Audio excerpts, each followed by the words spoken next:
코로나가 발생했을 때 교계에서도 그 원인을 밝히는데 의견이 분분했습니다. 극단적인 두 흐름은 첫째, 코로나는 하나님께서 일으킨 재앙적 질병이다라는 의견. 둘째, 아니다. 하나님 자꾸 끌어들이지 말아라. 코로나는 인간의 탐욕이 불러온 재앙이라는 의견으로 이렇게 나뉘었죠. 주로 보수 교단에서는 다 그런 것 아니지만 보수적 색채를 띤 교단에서는 구약에서 하나님께서 전염병을 통해 심판하시며 회개를 촉구하셨듯이 이번 기회에 우리가 진정한 회개의 기회로 삼자고 독려한 반면 이제 다 그런 건 아니지만 또 진보 교단 측 흐름에서는 주로 방역 수칙을 잘 지키자, 개인 위생에 신경 쓰자라는 식의 흐름으로 이렇게 나아갔습니다.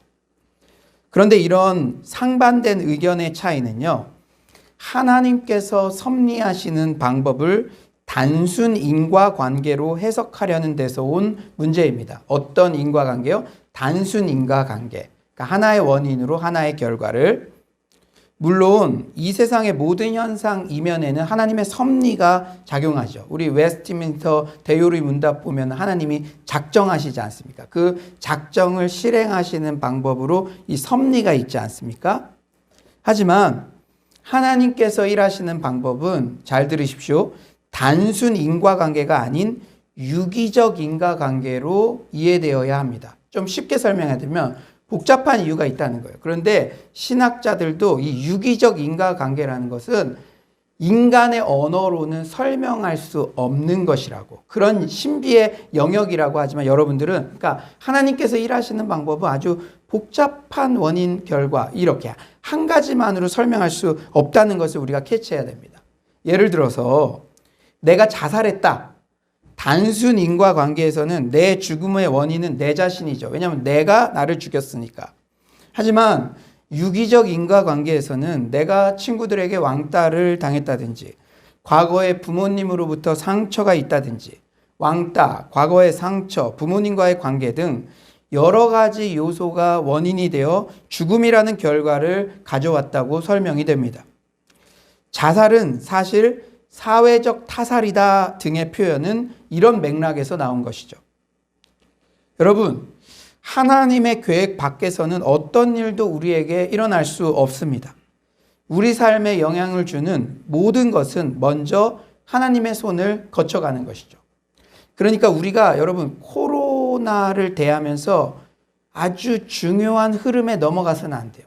그러니까 코로나가 하나님이 내리신 무조건적 질병이다, 이렇게만 설명할 수는 없지만 코로나랑 하나님이랑 연관을 자꾸 느슨하게 해서 그냥 사람이 어떻게 잘하고 지금은 조금 그냥 그런 사람 중심으로 자꾸 가져가라는 흐름은 우리가 경계해야 됩니다. 그러므로 코로나를 대하는 신앙인의 관점은 우선 코로나도 하나님의 섭리 가운데 있다는 사실을 인정하며 코로나를 통해 주시는 신앙적 교훈을 우리에게 우선 적용하고 돌이켜야 됩니다. 코로나를 낭비하면 안 돼요. 코로나 때 하나님을 더 생각해야 됩니다. 그러니까 지금 코로나가 다시 확산될 것 같이 그렇게 느껴지잖아요. 이럴 때 아직도 내가 돌이키지 않은 부분, 아직도 하나님께서 우리에게 말씀하시는 부분이 무엇인가 1차적으로는 그것을 생각해야 돼요. 코로나와 하나님은 깊은 연관이 있다는 사실을 명심하고 자꾸 코로나를 핑계로 하나님으로부터, 예배로부터 멀어지게 하려는 사조를 배격해야 됩니다. 근데 이게요, 큰 흐름의 싸움들이 지금 일어나고 있는 것 같아요. 그래서 제가 솔직하게 이렇게 질문할 때 있어요. 대놓고 질문은 안 하지만 그건 각각의 신앙의 양심이죠. 지금 오전 11시에도 카페에 수많은 사람들이 있어요. 근데 적어도 교회에 나오기가 어렵다면 카페에도 가지 말아야죠. 일주일 동안 여러분들이 기도를 열심히 하다가 여러 가지 확산되고 그런 것 같아서 기도 모임이라든지 그런 거를 소홀히 해요. 그렇다면 일주일 동안 마트도 좀 소홀히 해야 되죠. 그래야 정직한 것이죠.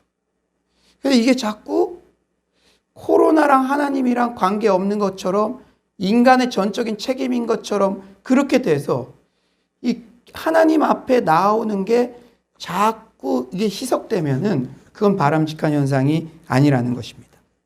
여러분 잊지 마십시오. 코로나를 낭비하지 마십시오. 자꾸 코로나를 핑계로 하나님으로부터 예배로부터 멀어지려 하려는 사조를 배격해야 됩니다.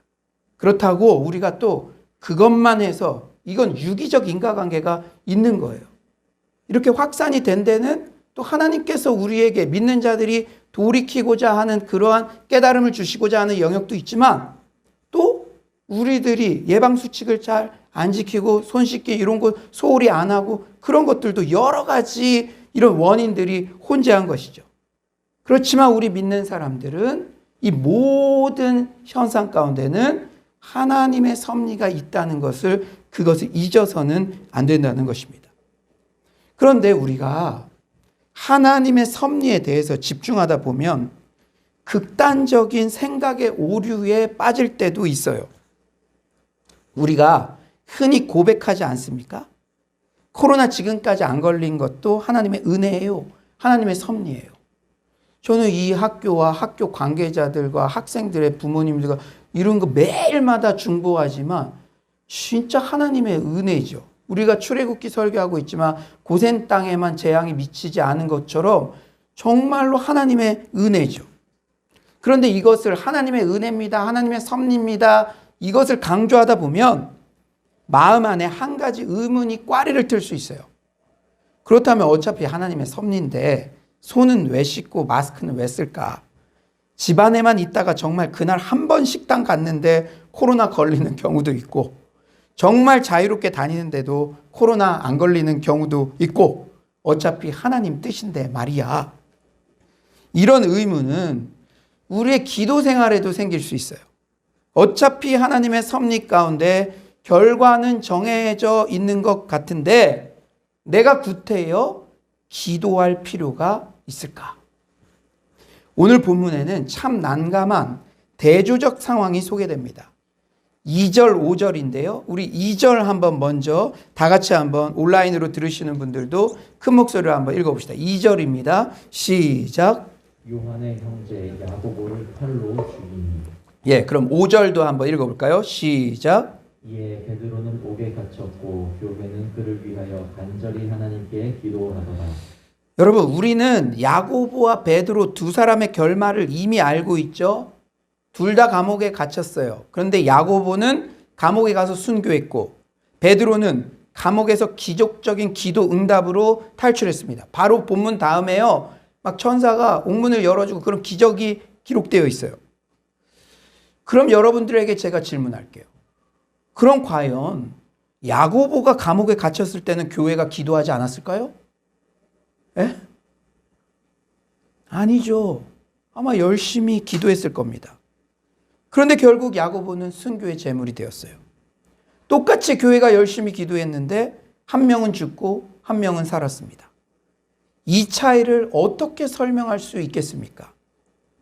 이게 바로 섭리입니다. 뭐라고요? 섭리. 오늘 설교의 주제는 섭리예요. 신비한 방식으로 일하시는 하나님. 누가가 사도행전에서 이 두 사건을 나란히 두고 있다는 사실은 하나님의 주권적 섭리에 대한 강조예요. 열심히 기도하면 옥문도 열립니다. 이 주제만 강조하려고 했다면 야고보는 결국 순교했다는 사실은 슬쩍 감추고 싶기도 하겠죠. 그러나 너무나 정직하게 야고보의 순교와 베드로의 석방을 나란히 이렇게 기록하고 있습니다. 이것은 바로 하나님의 주권적 섭리에 대한 강조입니다. 우리는요, 고난의 때 하나님의 도우심을 생각할 때 이러한 하나님의 주권적 섭리에 대해 깊이 묵상해야 돼요. 제자들이 베드로의 석방을 위해 간절히 기도했던 것처럼 우리 또한 고난의 문제 해결을 위해 간절히 기도할 자유가 있습니다. 하지만 우리는 그 결과에 대해서는 전적으로 하나님을 신뢰해야 해요. 우리는 어떤 결과를 얻더라도 합력해서 선을 이루시는 하나님의 주권적 섭리를 인정해야 합니다. 어떤 고난을 당하더라도 가장 중요한 것은 야고보와 베드로처럼 우리가 직면하는 위기의 결과와 상관없이 하나님께 신실하고 순종적이어야 한다는 거예요. 예수님이 겟세마네에서 기도의 모범을 보이셨죠. 이 잔을 내게서 옮기시옵소서. 그러나 아버지의 뜻대로 되기를 원하나이다. 근데 여러분 오늘 설교를 들으면서 제가요 오늘 준비 찬양 이렇게 찬양하면서 여러분 한 명 한 명의 얼굴을 다 봤습니다. 제가요 그 찬양할 때요 송축하리라 할 때요 다 봅니다. 그러면서 한 명 한 명 중보해요. 근데 오늘 여러분들 표정이 다소 무거워 보였어요. 그래서 제가 중보했어요. 속으로 아 그래 지난주 이 예배당 문을 나갔을 땐 천국문 곁에 있었던 것 같은데 일주일 후에 오셨는데 이게 코로나가 확산이 더 돼서 그런가. 제가 그런 것들을 이렇게 막 생각하면서 여러분 한 명 한 명을 위해서 중보했습니다. 여러분 오늘 이런 설교 들어도 여러분 다소 마음이 무거운 분은 안 계시나요? 그래요, 알겠어요.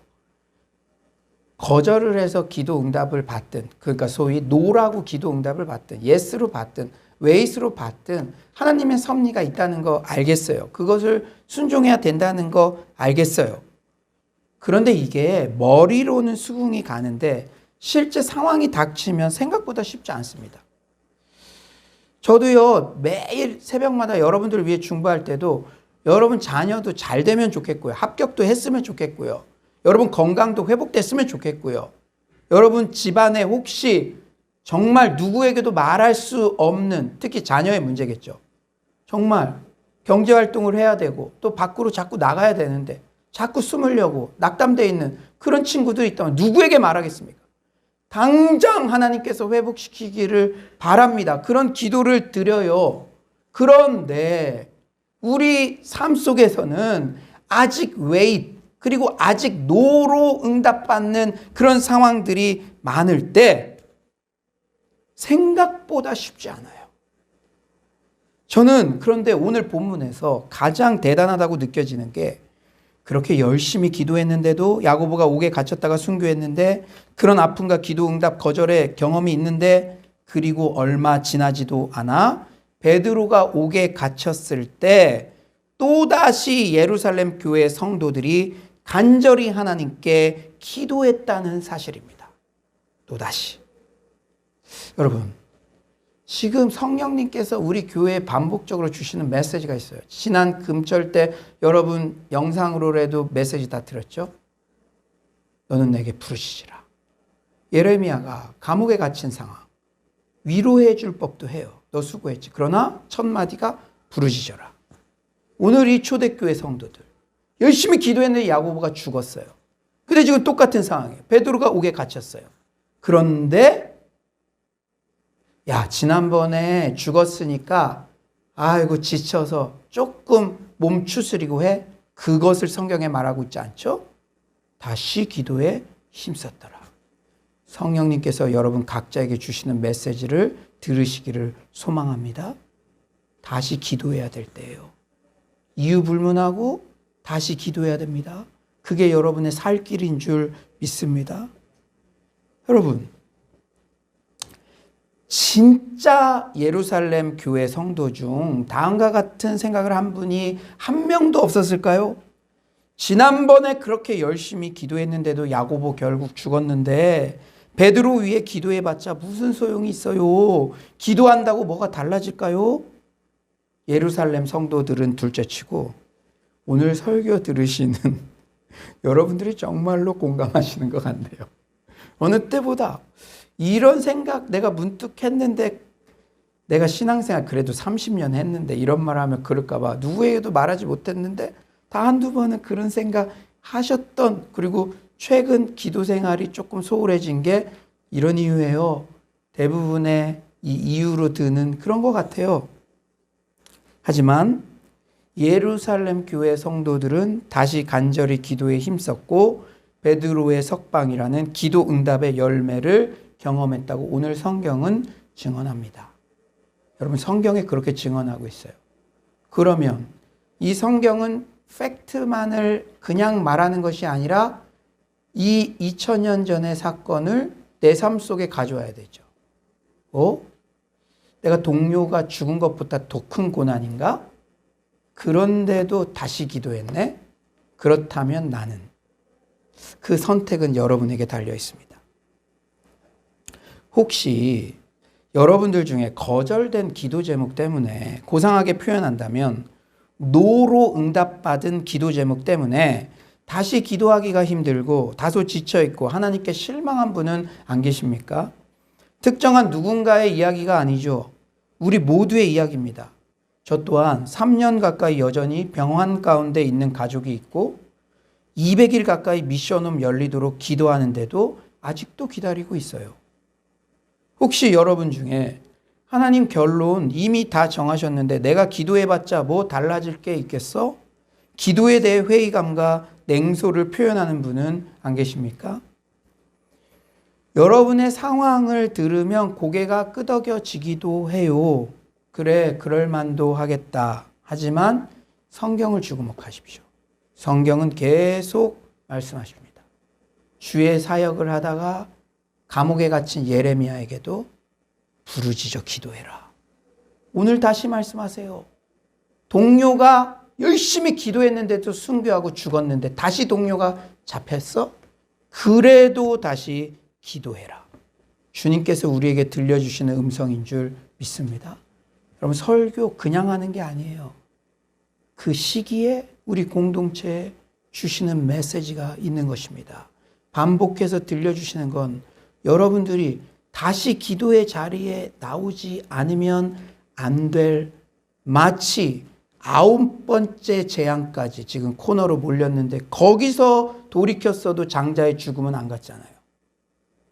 사랑하는 여러분, 지금이라도 기도의 자리로 다시 나오시길 간절히 축원합니다. 오늘 본문의 초대교회 성도들이 행동으로 그 답을 보여주고 있어요. 저는 5절을 이렇게 번역해 봤어요. 교회는 야고보의 죽음에도 불구하고 베드로의 석방을 위해 또다시 간절히 하나님께 기도하더라. 교회는 야고보의 죽음에도 불구하고 베드로의 석방을 위해 또다시 간절히 하나님께 기도하더라.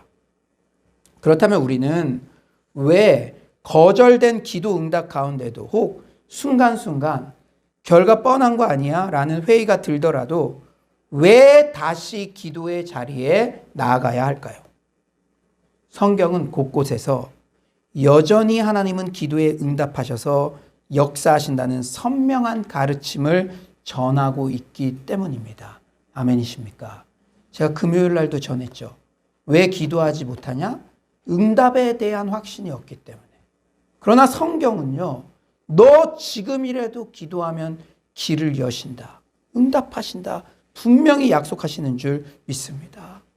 여러분, 구약의 굵직굵직한 사건들을 다 한번 볼까요? 아브라함의 가계 형성, 요셉의 이집트 종살이, 출애굽, 광야 생활, 여호수아와 다윗 왕이 거둔 승리, 아수르와 바벨론에서의 탈출, 성전 재건축, 그 모든 굵직굵직한 사건들을 하나같이 하나님의 백성들이 간절히 기도하며 부르짖은 뒤에 일어났어요.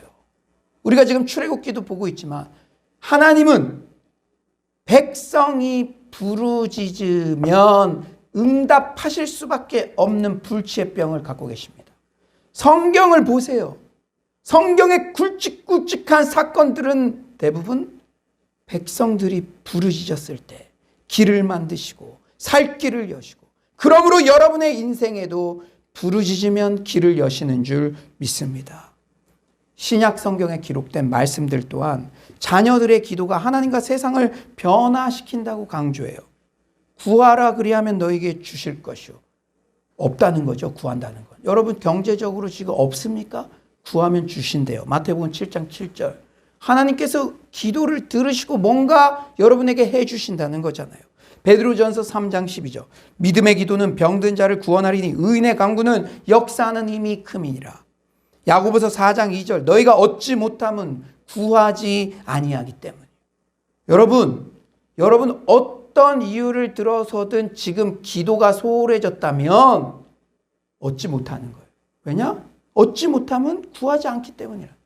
여러분 자꾸 우리가 이 핑계 저 핑계 대지 맙시다. 하나님 앞에서만큼은 솔직해집시다. 진짜 코로나 때문에 여러분들의 기도 생활이 소홀해졌습니까? 진짜 그런지. 그거는 하나님 앞에 우리가 서야 돼요. 하나님 앞에. 여러분, 그러나 기도가 소홀해지면 여러분 그렇게 지금 변화되기를 꿈꾸는 거 이거 정말 저희 가정에 주셔야 됩니다. 저의 자녀 이거 안 됩니다. 기도가 소홀해지면 응답 기대조차 못하는 거예요. 하지를 않는데. 사랑하는 여러분, 심지어 히스기야 왕. 성경은 어떤 것을 말씀하세요? 히스기야 왕이 자신의 죽음이 임박했다는 사실을 통보받자마자 무릎을 꿇었을 때 하나님은 마음을 바꾸셨어요. 여러분, 여러분의 자녀 지금 보십시오. 하나님께서 바로에게 9번까지 기회 주시죠. 10번째는 끝이에요. 제가 협박하는 게 아닙니다. 내 인생에 대해서도 우리 자녀에 대해서도 지금 9번째예요. 9번째. 10번째 그게 있어요. 그런데 부모가 기도했을 때 15년 연장시켜 줄 수도 있다는 것을 히스기야의 말씀을 우리에게 전하는 거예요. 히스기야, 죽을 날이 정해졌는데 그때 선지자의 말씀을 듣고 이렇게 예배 때 같이 주의 말씀을 듣고 돌이켜서 기도하니까 마음을 하나님이 바꾸셔서 15년이나 그 생명을 연장시켰다고 성경은 분명히 말씀하고 있습니다. 아멘이십니까? 하나님은 기도를 응답하시는 줄 믿습니다. 하나님은 부모의 기도로, 기도의 어머니의 기도로 마치 어거스틴처럼 여러분 자녀의 문제를 해결해 주시는 줄 믿습니다. 수많은 사람들이 기도의 후퇴가 일어났다고 하더라도 계속 우리 공동체에 반복해서 주시는 말씀, 너 더 이상 노모 기도 소홀히 하면 큰일 난다. 다시 기도의 자리로 돌아오라 말씀하시는 줄 믿습니다. 오늘 이 예배 시간에 돌아올 것을 결단하십시오. 뭐를? 기도를요. 이렇듯 언제든지 하나님은 우리의 기도를 응답하시고 마음을 바꾸기까지 하시는 분이시기 때문에 우리는 어떤 상황에서도 기도할 힘을 얻게 되는 것입니다. 기도가 약화되는 것은 응답의 하나님에 대한 신뢰가 약화됐다는 거예요. 딴 이유 없어요. 믿음이 약화됐다는 것이죠. 믿음이 강화되면 기도할 수밖에 없습니다. 물론 여러분, 그러나 더 솔직하게 말씀드리면 내가 원하는 방향으로 기도 응답의 결과를 얻지 못하는 경우도 있어요. 하지만 그 모든 거절의 이유는 제가 도입에도 말씀드렸지만 유기적 인과관계 속에 복잡한 원인이 있는 것입니다. 노로 응답받는 그 기도, 웨이스로 응답받는 그 기도, 여러분들이 여러분들의 자녀에 대해서 이랬으면 좋겠다 하고 기도했는데 여전히 웨이시고 여전히 노인 그 기도, 유기적 인과관계 속에 복잡한 원인이 있는 거예요.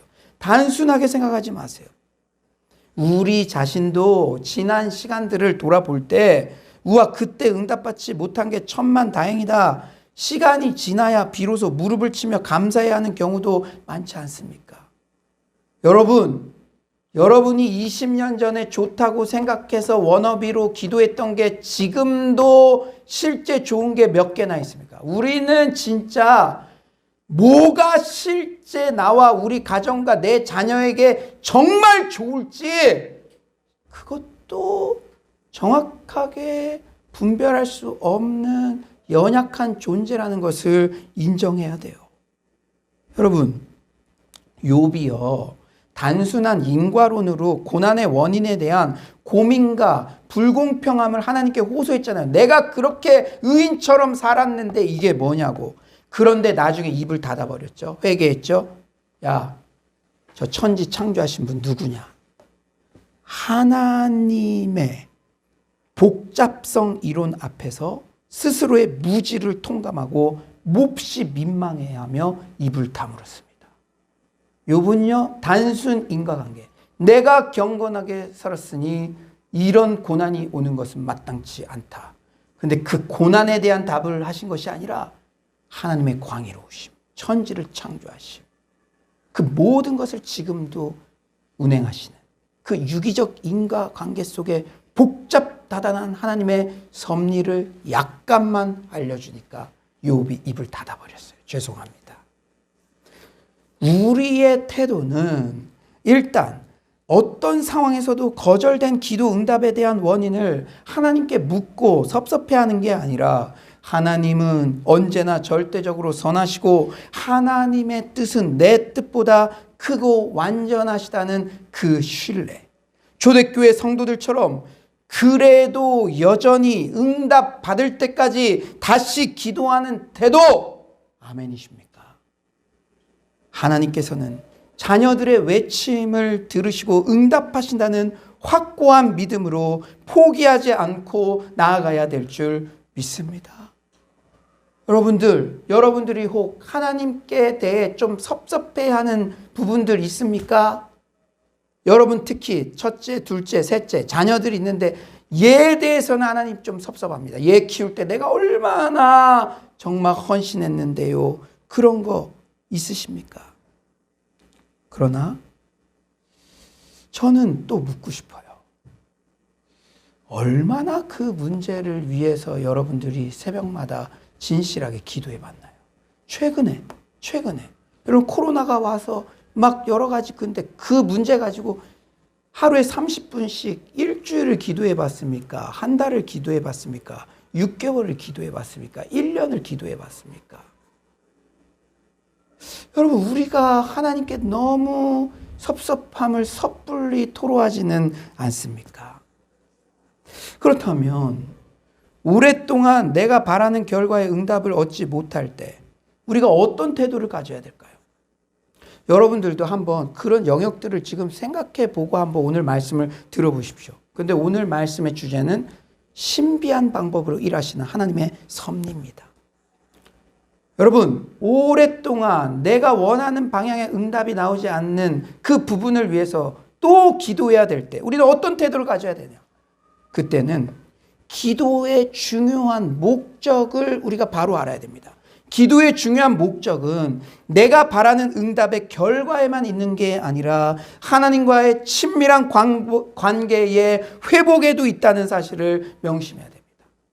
여러분 지금 여러분이 당하는 그 고난 없었다면 기도했을까요?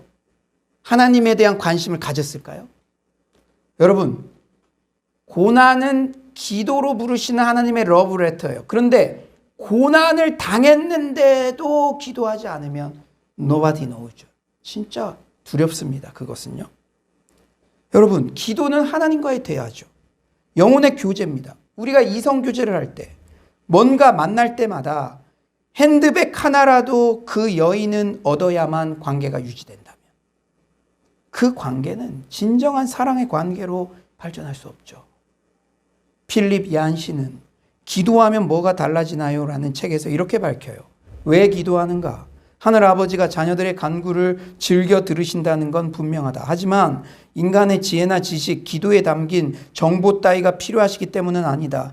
예수님은 구하기 전에 너에게 있어야 할 것을 하나님 너희 아버지께서 아시느니라고 지적하신다. 다만 창조 작업의 동반자로 초청하시면서 동시에 관계 속으로 부르신다. 이게 우리 인간들에게 대단한 특권이에요. 창조 작업의 동반자. 여러분 하나님이 마음을 바꾸기도 하시잖아요.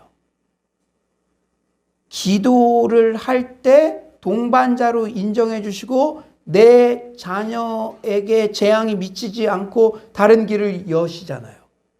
창조주 하나님의 작업의 동반자로 우리를 초청하신다는 거예요.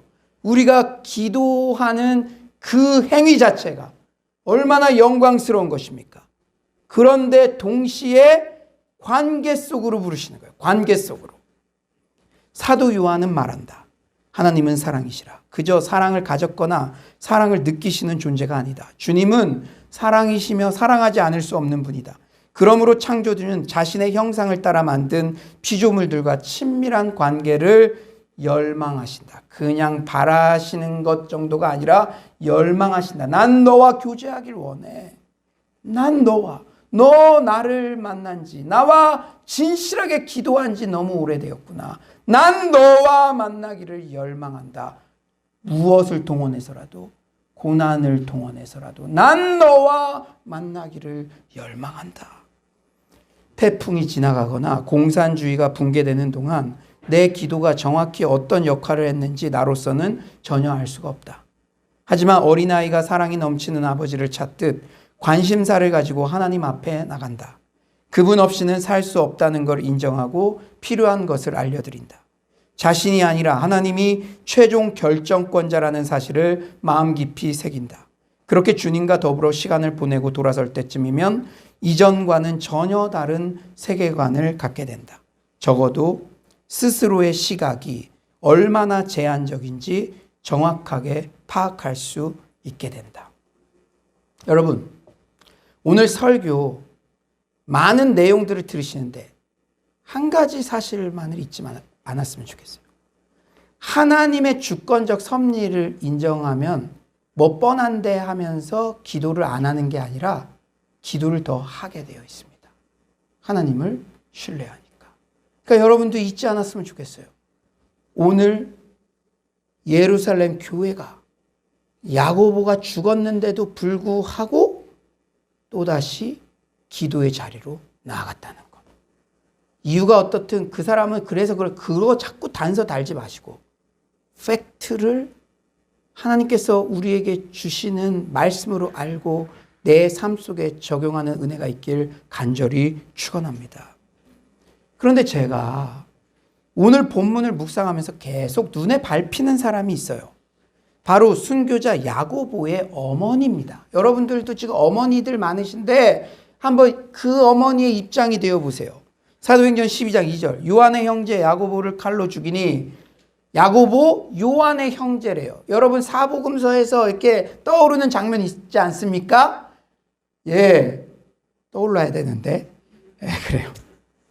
야고보와 요한은 사복음서에서 우레의 아들들이라고 소개된 바로 그 형제들이에요. 그럼 그 어머니도 떠오르지 않습니까? 어머니가 어떤 행동했는지 떠올라야 되는데 예수님 십자가 지러 가려고 막 하는데 정권 잡으시는 줄 알고 하나는 좌편에 내 아들 중 한 명은 우편에 이 인사청탁한 그 지금 이 대한민국의 그 치맛바람의 원조 그 유명한 어머니 이 아들들 사랑에 있어서는 열심히 특심인 그런 어머니. 그런데 이 어머니만큼 기구한 운명도 없어요. 두 아들 중 한 명 야고보는 사도 중 가장 먼저 순교의 제물이 되었어요. 다른 아들 사도 요한은 가장 늦게까지 살아남아서 요한계시록을 기록하기까지 합니다. 이 무슨 운명의 장난처럼 느껴집니까? 여러분들이 두 아들이 있는데 한 명은 가장 먼저 죽어요. 내가 문제가 있나? 그런데 한 명은 또 가장 늦게까지 사역을 감당할 기회를 주세요. 이런 의문이 순간순간 들 수 있겠죠. 여러분, 죄송한 예화지만 군대에 가서 의문사 당한 아들이 있는 부모는 평생 못 살더라고요. 평생 그 분노 때문에 원망하다가 돌아가시더라고요. 화병으로. 그런데 이 어머니, 그렇게 아들 사랑했던 어머니, 야고보는 다른 아들 요한에 비해서 뭐가 그렇게 부족해서 먼저 데려가셨을까? 내 아들 야고보가 저 사람 아들 베드로보다 성격이 나쁜가? 뭐가 그렇게 나쁜가? 왜 가장 먼저 데려가셨을까? 그리고 또 남겨진 아들 요한은 뭐가 그렇게 빼어나서 가장 늦게까지 살아남을까? 여러분, 자녀 문제는 쉽게 설명할 수 있는 게 아니에요. 그래서 제 아내한테도 그런 말 합니다. 절대 우리 자녀 문제에 대해서는 자신하지 말자. 우리가 다른 아이들이 좀 대학생 때, 청소년 때 그런 모습 보이더라도 어쩜 저러냐 생각으로도 하지 말자. 내 자녀도 어떻게 될지 모르는 거기 때문에. 여러분, 자녀 문제만큼은 설명할 수가 없잖아요. 내가 뭐 그렇게 얘를 잘못 키워서 쟤네들은 저 집은 더 어려운 것 같은데도 부모에게도 효도하고 잘 나가는 것 같은데 왜 내 아들만큼은 이럴까? 이런 거 순간순간 들 때가 있잖아요. 여러분, 자녀의 문제뿐입니까? 여러분의 인생도 단순한 이유로 설명이 되지 않아요. 이것 또한 하나님의 섭리로밖에 설명이 안 됩니다. 하나님의 뭐라고요? 섭리. 우리가 이렇듯 쉽게 설명이 안 되는 현상에 직면하거나 특히 코로나19 같은 쉽게 이해하기 어려운 고난의 시기를 걸어갈 때 우리는 기독교의 수많은 주제, them이 있지만 특별히 하나님의 섭리에 대한 이해가 필요해요. 하나님의 섭리의 방식에 대한 이해. 오늘 제가 이 설교 시간에 잠시 소개해 드릴게요. 첫째는 하나님의 섭리는 어떤 특징이 있냐? 다 알 수 없어요. 아멘이십니까? 다 알 수 없어요. 다 알 수 있을 거라는 교만이 시작할 때 불행해집니다. 그 사람은 모든 현상에 대해서 원인을 찾아내고야 말아야만 마음이 편해지기 때문에 계속 누군가 희생양을 세우든지 자기를 저주하든지 할 수밖에 없어요. 첫 번째, 하나님의 섭리는 다 알 수 없어요. 욥에게 주신 그 교훈을 우리가 깨달아야 됩니다. 그러므로 우리는 고난의 이유에 대해 즉각적으로 답을 내리려고 조급해서 안 됩니다. 다른 사람에게도 그 고난당하는 사람에게 너 이것 때문에 고난이야 쉽게 말해줬어도 안 됩니다. 하나님 생각은 내 생각보다 높으며 다를 수 있다는 사실을 겸손히 인정해야 될 줄 믿습니다. 두 번째로 하나님의 섭리는 여러 사람의 삶 속에서 나타나요. 여러분 잘 들으십시오. 여러분이 하나님의 섭리에 어떻게 반응하느냐는 여러분에게만 영향을 미치는 게 아니라 여러분의 자녀와 가정과 공동체 전체에 영향을 미칩니다. 여러분이 중요한 분이에요. 여러분이 중요한 분이에요. 하나님께서는 자신이 작정하시는 것을 이루어 가시죠. 그런데 너무나 감사하게도 우리를 창조의 파트너로 동참시키는 것처럼 우리 인간만을 수많은 피조물들 중에 하나님 형상 닮아 창조한 우리 인간에게만큼은 특권으로 우리 인간을 도구로 사용해 주세요. 하나님께서 작정하신 일을 섭리를 통해서 실행해 가시는데 수많은 피조물들 중에 유일하게 우리 인간을 도구로 사용해 주세요. 그 과정에서 하나님의 섭리는 인간과 때로는 with, 때로는 without, 때로는 against 방향으로 작용합니다. 인간의 순종과 함께, 때로는 인간이라는 도구 없이도, 때로는 불순종하는 인간을 대항하여. 예를 들어 요셉의 인생을 보면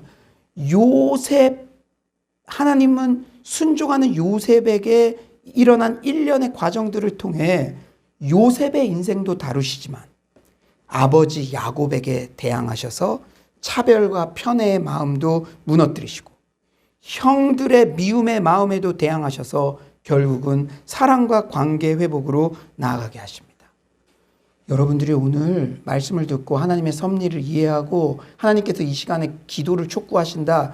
여러분들이 다시 기도의 자리를 나아가는 거 여러분 개인에게만 그 영향이 미치는 게 아니에요. 여러분의 자녀와 여러분의 가정과 여러분의 공동체. 아멘이십니까? 하나님께서는 이렇게 여러 사람의 삶 속에서 다양한 방법으로 작용하세요.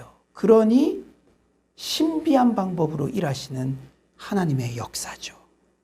마지막으로 하나님의 섭리는 언제나 합력하여 선을 이루는 방향으로 일하십니다. 존 프라브레라는 학자는 섭리의 신비라는 책에서 하나님의 섭리가 마치 거꾸로 읽는 히브리어와 같다고 해요. 히브리어는 글을 오른쪽에서 왼쪽으로 읽어요. 우리의 한글 전혀 반대입니다. 만약 그 사실을 모르고 일반 책 읽듯이 왼쪽부터 읽는다면 책을 뒤에서 앞으로 읽는 것이나 마찬가지죠.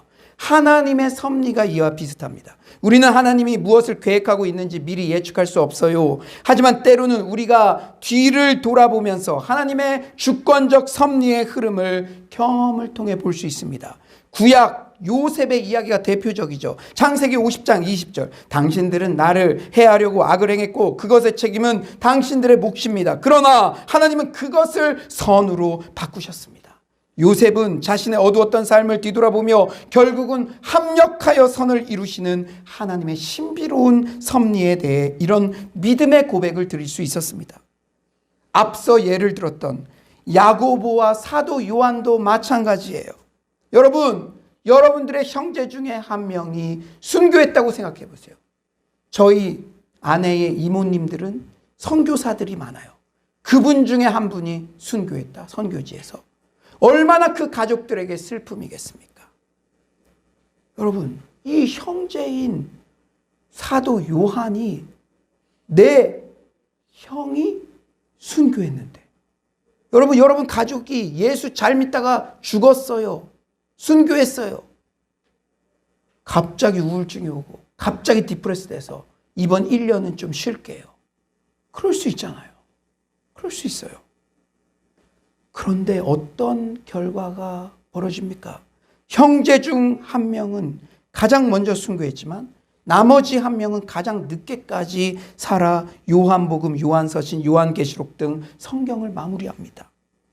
심리적으로는 형제의 순교에 괴로웠을 수 있으나 그는 괴로움으로 끝나지 않았어요. 고통 에너지가 사역 에너지로 변화된 것이 먼저 간 형제의 몫까지 내가 성실히 감당하겠습니다라는 각오와 결단, 이렇듯 합력하여 선을 이루신 것입니다. 여러분, 제가 청년들에게는 주로 많이 도전해요. scar to star, 상처가 별이 돼서. 여러분, 과거에 자꾸 머무르지 마세요. 사람들은요, 나 과거에 이런 상처 있었어요, 이런 어려움이 있었어요. 그러면 너 그래 어렵겠구나. 사람들은 그래 좀 쉬어라 할 수 있어요. 그러나 하나님은 그거 바라지 않으십니다. 언제까지 너가 그것에 발목 잡혀서 사탄이 자꾸 그렇게 속이는데도 앞으로 못 나가느냐. 여러분, 여러분의 모든 상처의 에너지도 하나님의 일을 하는 사역의 원동력으로 자금케 될 줄 믿습니다. 사도 요한처럼 하나님은 절대적으로 합력하여 선을 이루시는 줄 믿습니다. 오늘 여러분들이 이 교회에 올 때 여러분들의 표정을 어둡게 했던 그 모든 것, 하나님은 어떤 악한 것일지라도, 우리의 실수일지라도 하나님의 용광로 안에서 그것을 선으로 결국은 바꾸실 수 있는 능력의 하나님이라 사실을 신뢰하시기를 소망합니다. 이제 말씀을 정리하겠어요. 오늘 설교를 통해 신비로운 방법으로 일하시는 하나님의 섭리를 나눴습니다. 야고보의 순교와 베드로의 석방, 한 집안 두 아들 중 가장 먼저 순교한 야고보와 가장 늦게 순교한 요한. 여러분들 인생에서도 해석되지 않는 고난, 우리 집 자녀는 이런데 저 집 자녀는 교회도 안 다니고 소홀한데도 잘 나가는 것 같고, 어떻게 해석이 안 되는 고난 때문에 여러분들 하나님께 대놓고 불평하지는 않았지만 출애굽 백성들 서로 불평하는 게, 지도자에게 불평하는, 나에 대해 불평, 하나님 나에 대해서 불평하는 거다. 적극적으로 하나님께 불평하지는 않았지만 이거 좀 심한 거 아니에요? 그런 영역들이 있지 않았습니까? 그러나 이 모든 대조적 상황은 하나님의 섭리로만 설명이 가능한 줄 믿습니다. 내 뜻보다 크신 신비한 방법으로 일하시는 하나님의 섭리. 그러나 결국은 합력하여 선을 이루고야 내시고 마시는 하나님의 섭리. 코로나19의 고난의 한가운데서도 하나님의 뜻은 내 뜻보다 높고 다를 수 있다는 겸손한 마음으로 다시 기도의 자리로 나아가는 우리 모두가 되기를 소망합니다. 여러분, 정말 부탁드려요. 더 늦으면 안 돼요. 더 늦으면 안 돼요. 더 늦으면 안 돼요. 여러분, 금요철야 이런 거 그냥 리뉴얼한 게 아니에요. 적어도 그 시간에 여러 가지 이유로 오지 못했다면 TV 보고 있으면 안 돼요. 온라인으로라도 동참해서 기도해야 됩니다. 그건 하나님과 여러분들만 아는 거예요. 더 늦으면 안 돼요. 이렇게 공동체에서 주의 종을 통해서 계속 말씀을 주시고 계속 전하는데, 모세와 아론이 계속 전하는데도 더 늦으면 안 됩니다. 오늘 이 예배를 통해서 다시 기도의 자리로 나아가는 여러분 모두 되시기를 소망합니다.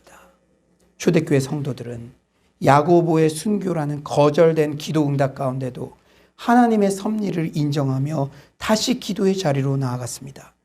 여전히 우리의 기도를 응답하시는 하나님, 기도의 교제 가운데 우리를 초대하고자 하시는 하나님, 예스이든 노든 웨이트든 언제나 가장 좋은 결과로 합력하여 선을 이루시는 기도 응답의 은혜를 베푸시는 주님께 응답 받을 때까지 기도하는 서울로의 모든 성도님들 되시기를 간절히 축원합니다.